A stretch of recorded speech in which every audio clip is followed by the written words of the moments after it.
आज हम और आप बात करेंगे हाइपोग्लाइसीमिया के बारे में, जो यूजुअली डायबिटीज़ पेशेंट्स में बहुत ही कॉमनली पाई जाने वाली एक समस्या है।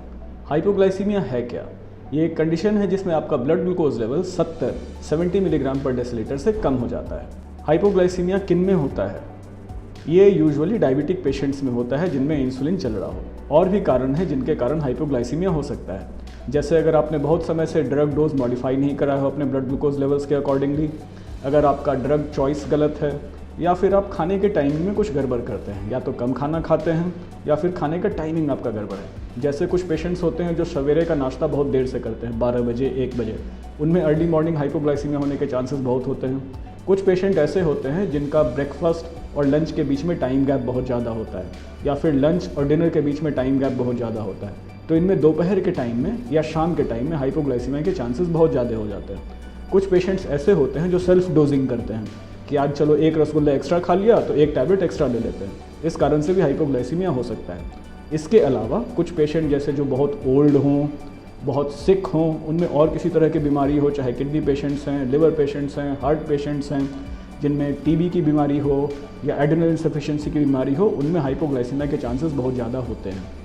तो हाइपोग्लाइसीमिया से हम बच कैसे सकते हैं? बचने का एक तरीका तो ये है कि रेगुलर समय समय पे अपने ब्लड ग्लूकोज लेवल्स को चेक कराएं और अपने ड्रग्स को उसके अकॉर्डिंगली मॉडिफाई करवा लें। दूसरा, रेगुलरली घर पे भी ग्लूकोमीटर से चेक करें। अगर आप मॉर्निंग वॉक पे जा रहे हो या हैवी एक्सरसाइज स्टार्ट करने वाले हो तो उससे पहले एक बार ब्लड ग्लूकोज ज़रूर चेक कर लें। अगर वो 100-110 के रेंज में हो या इससे ज़्यादा हो तभी एक्सरसाइज के लिए अपने आप को कमिट करें। कभी भी सेल्फ डोजिंग ना करें।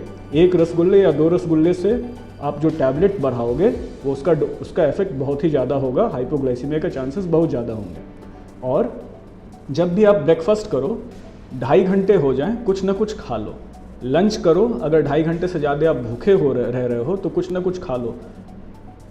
सैंडविच ले लें, केला ले लें, एग्स ले लें, सत्तू पी सकते हैं, सेब ले सकते हैं, कुछ भी खा लेना है। 2.5 से 3 घंटे होने पर कुछ ना कुछ खा लेना है, अपने आप को भूखे नहीं रखना है।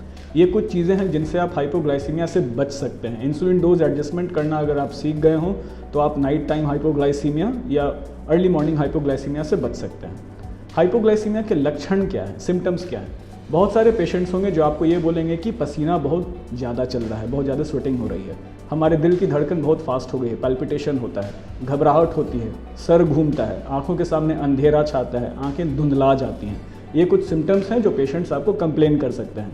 अगर इस सिम्टम्स पे अगर आपने ध्यान नहीं दिया और ब्लड ग्लूकोज कलेक्शन के लिए आपने कोई एक्शन नहीं लिया तो आप बेहोश भी हो सकते हैं, मिर्गी के दौरे भी आ सकते हैं, और कुछ सिक पेशेंट्स अगर हों, खासकर ओल्ड एजेड पेशेंट्स, तो डेथ भी हो सकती है, जान भी जा सकती है। ध्यान देने वाली बात यह है कि कुछ पेशेंट्स जो कि खासकर जो ओल्ड एजेड होते हैं उनको ये सिम्टम्स पता नहीं चलता, या फिर वो इस सिम्टम्स के बारे में आपको वार्न नहीं करेंगे। उनकी तबीयत खराब होती रहेगी, वो आपको बताएंगे नहीं और सडनली बेहोश हो जाएंगे।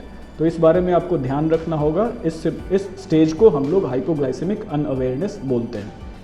अगर एक बार हाइपोग्लाइसीमिया किसी को हो जाए तो आपको करना क्या है? सबसे पहले तो पैनिक नहीं करेंगे।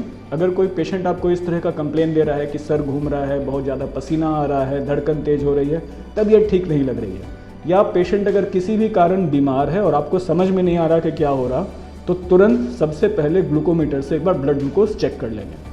अगर ब्लड ग्लूकोज इस समय 70 से ज़्यादा है तो पेशेंट को कुछ खिला देंगे, चावल, दाल, रोटी, सब्जी वगैरह जो भी आपके पास अवेलेबल हो इसको खिला देंगे। लेकिन अगर ब्लड ग्लूकोज 70 से कम है, 70 मिलीग्राम पर डेसीलीटर से कम आ रहा है, तो ध्यान देने वाली बात है कि पेशेंट आपका होश में है या नहीं, वो मुंह से कुछ खा सकता है या नहीं। अगर मुंह से कुछ नहीं खा सकता, होश में नहीं है, तो समय बर्बाद करने की ज़रूरत नहीं है, तुरंत नज़दीकी किसी अस्पताल में जाएं, जान जाने का खतरा हो सकता है। अगर ब्लड ग्लूकोज 70 मिलीग्राम से कम है और पेशेंट अभी भी होश में है, अच्छे से मुंह से खा सकता है, तो उसे रूल ऑफ 15 के थ्रू ट्रीटमेंट करें। 15 ग्राम ग्लूकॉन डी, 15 ग्राम ग्लूकोज पानी में मिलाकर पिलाएं। 15 मिनट के बाद ब्लड ग्लूकोज चेक करें। अगर 70 से नीचे अभी भी है तो फिर से 15 ग्राम ग्लूकोज दें, 15 मिनट बाद फिर चेक करें। अगर अभी भी 70 से नीचे है तो एक लास्ट थर्ड अटेम्प्ट लें, 15 ग्राम ग्लूकोज फिर से दें, 15 मिनट बाद फिर चेक करें। अगर 3 बार 15 ग्राम ग्लूकोज देने के बाद भी ब्लड ग्लूकोज लेवल 70 से नीचे रह रहा है, तब और फर्दर समय वेस्ट नहीं करें, तुरंत हॉस्पिटल ले जाएं, जहां सलाइन के थ्रू, आईवी इन्फ्यूजन के थ्रू डेक्सट्रोज चढ़ाने की ज़रूरत पड़ेगी आपको। ये कुछ बातें हैं जिनको जानकर हम हाइपोग्लाइसीमिया से अपना बचाव कर सकते हैं, और अगर हाइपोग्लाइसीमिया हो जाए तो पैनिक किए बिना उसको घर पे भी मैनेज करने की कोशिश की जा सकती है। उम्मीद करता हूँ आपको कुछ नया सीखने को मिला होगा। धन्यवाद।